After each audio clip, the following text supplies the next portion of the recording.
Good day, Ma'am Elenita. I'm Jess Tasik from BSED English 2B, and today I'm going to discuss the Week 3 module. So, first, discuss the development of children's literature during the 18th century and mention the important events that happened in the following dates. So the 18th century is frequently referred to as the Age of Enlightenment, when philosophical and intellectual endeavors attained their pinnacles and helped develop contemporary ideals like liberty, progress, and happiness. But this new way of thinking also resulted in a revolution in both the old and the new worlds and a profound shift in the global landscape. So, children's literature can be traced to traditional stories like fairy tales that have only been identified as children's literature in the 18th century, and songs, part of a wider oral tradition. The adult shares with children before publishing existed. So, development of early children's literature before printing was invented is difficult to trace. Even after printing became widespread, many classic children's tales were originally created for adults and later adapted for a younger audience. So, since the 15th century, much literature has been aimed specifically at children, often with a moral, religious message. Children literature had been shaped by religious sources, like Puritan traditions, or by more philosophical and scientific standpoints, with the influences of Charles Darwin and John Locke. So, the late 19th and early 20th century are known as the golden age of children's literature because many classic children's books were published then more than 100 years later. A boy named John Newbery, claiming descent from him, was growing up on a farm in the little village of Waltham, St. Lawrence, Berkshire.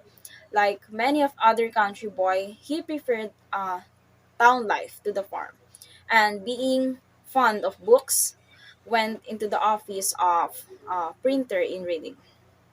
So in 1720, Diver and Moral Songs for Children by Isaac Watts created one of the first poetry book meant for children only. One of his songs being Joy to the World. This song is still present in school choir performances. So in 1744, A Pretty Little Pocket Book by John Newbery realized that most children books were only whole books.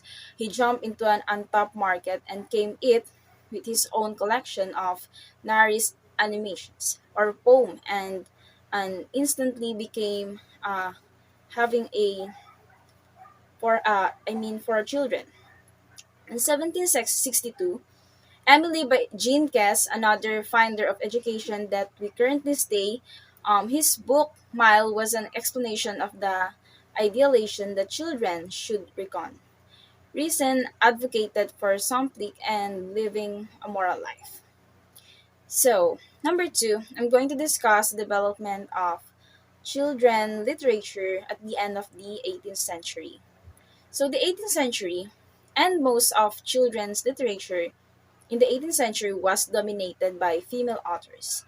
Their focus was on moral lessons that were supposed to instruct children on way of proper living. Most of these stories were dry, boring, and condescending to kids moral tales for children written by Maria Edgeworth, Sarah Trimmer, Anna Letitia Borobold, Hannah More, and Mary Martina Sherwood. So children's literature was a flourishing, separate, and secure part of the publishing industry in Britain. Perhaps as many as 50 children's books were being printed each year, mostly in London, but also in regional such as Edinburgh, York, and Newcastle.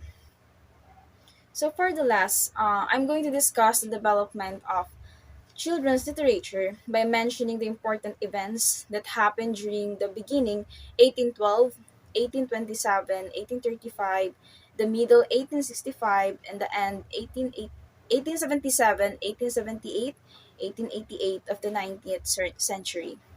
So the 19th century beginning brought back the told tales and fairy tales that were loved by children but shielded away from the 18th century. Children's literature began to focus on writing for entertainment purposes rather than just moral lessons. In 1812, Kinder und Hausmärchen, Children's and Household Tales by Wilhelm and Jacob Grimm. In 1827, the Youth Companion's first publication of magazine geared for children. In 1835, Fairy Tales by Hans Christian Andersen. So for the 19th century, middle 1865, Alice Adventured in Wonderland by Lewis Carroll. This book is often seen as the first book written purely for entertainment purposes. The captivating characters and wild fantasies are still being recreated and told today in recent movies geared for both children and adult audiences. So for 1877, The Baby's Opera by Walter Crane. Children illustrations. In 1878, John Gilpin's Ride by Randolph Caldecott, the children's illustrations. In 1888, The Pied Piper of Hamelin by Kate Greenaway. So for the 19th century, and with the invention and improvements made to color printing, children's books started to have more vivid illustrations.